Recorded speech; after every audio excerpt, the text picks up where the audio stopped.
কারাগারে ৬০ লাখের ধারণ ক্ষমতা নেই। তার মানে যেসব চোর অপরাধী কারাগারে আছে সবাই বিএনপির নেতাকর্মী? প্রশ্ন আওয়ামী লীগ সভাপতি প্রধানমন্ত্রী শেখ হাসিনার। সকালে গণভবনে কৃষক লীগের প্রতিষ্ঠা বার্ষিকীর অনুষ্ঠানে তিনি বলেন, কোনো রাজনৈতিক মামলা নেই, যা আছে তার সবই দুর্নীতি, গ্রেনেড আর অগ্নি সন্ত্রাসের। এসব মামলা দ্রুত শেষ করে শাস্তি নিশ্চিত করা উচিত বলেও মনে করেন তিনি।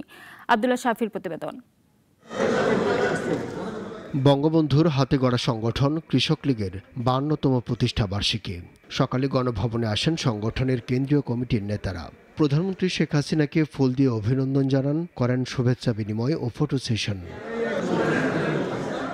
বক্তব্যে উঠে আসে কৃষির উন্নয়নে বঙ্গবন্ধুর নীতি ও তাঁর সরকারের বাস্তবায়ন। বলেন, কৃষি গবেষণা থেকে শুরু করে ভর্তুকি, কৃষকদের পাশে সবসময় আওয়ামী লীগ সরকার, যার সুফল ভোগ করছে সবাই। এখন মানুষ কিন্তু আর নুন ভাত ডাল ভাতের জন্য কাঁদে না। এখন মাছ খেতে চায়, মাংসের দাম বাড়লো কেন, ডিমের দাম বাড়লো কেন, মুরগির দাম বাড়লো কেন, এই পর্যায়ে এসছে।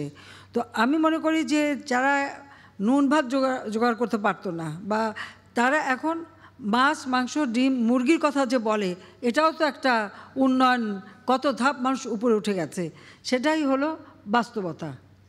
সেই জায়গাটা কিন্তু অনেকে বিশ্লেষণ করে না।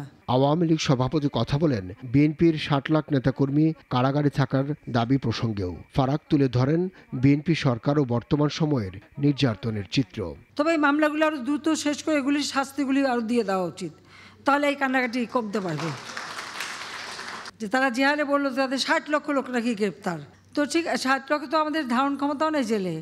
তারপর যদি বাদ দিয়ে যতজন ধারণ ক্ষমতা, যত জেলে আছে যারা, তার মানে তারা সবাই বিএনপির ক্রিমিনাল, এটাই তো তারা বলতে চাচ্ছে। তার মানে এই বাংলাদেশের যত অপরাধ, সে অপরাধের সবই করে বিএনপি। সরকার প্রধান তাগাদা দেন দেশব্যাপী কৃষি সমবায় সমিতি গঠনের, পণ্য সংরক্ষণে সারা দেশে নির্মাণ করা হবে সংরক্ষণাগার, জানান প্রধানমন্ত্রী শেখ হাসিনা। প্রত্যেকেই সাশ্রয়ী যাতে হয় সেই আহ্বানটা আমি জানাচ্ছি। আব্দুল্লাহ শাফি, নাগরিক, ঢাকা। ওয়ালটন ফ্রিজ কিনে অনেকের মতো আপনিও হয়ে যেতে পারেন মিলেনিয়াল। সেরা পণ্যের সেরা অফার।